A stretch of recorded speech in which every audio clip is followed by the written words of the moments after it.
Another really important component when we're examining your company and getting set up and ready for some of the marketing and branding we're going to talk about in just a moment is to identify who is it for.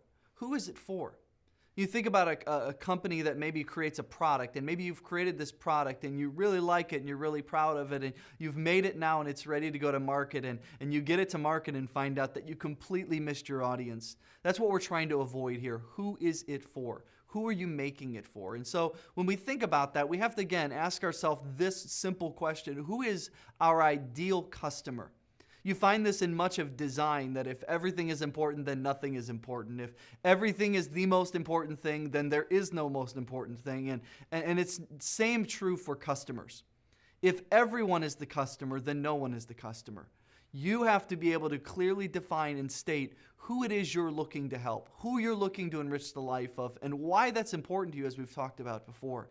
But if we don't identify those customers, then we're going to have a really hard time getting our message to them.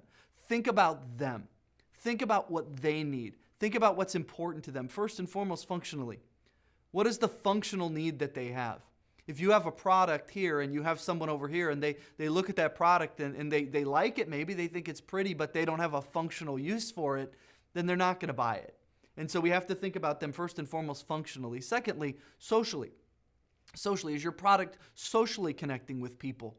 You think about some of the trends that have happened over the last few years and things that many of us look at and say, how did that product take off? I think of something, I have young kids and they got into fidget spinners, and looking at that product thinking, how did that ever take off? Because it had social credibility.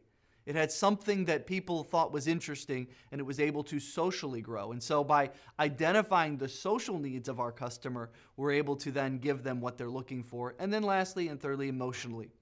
Emotionally, who are we selling this to?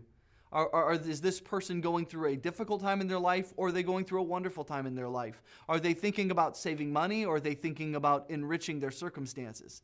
And so when we're able to drill down into our customer and say, here's what they are, and here's who they are, and here's what they're going after on 3 different levels, we can then start creating products and services and then the marketing and branding to support them, to make sure that when it gets to market and gets to the consumer, that we know exactly who they are and how it's going to affect them.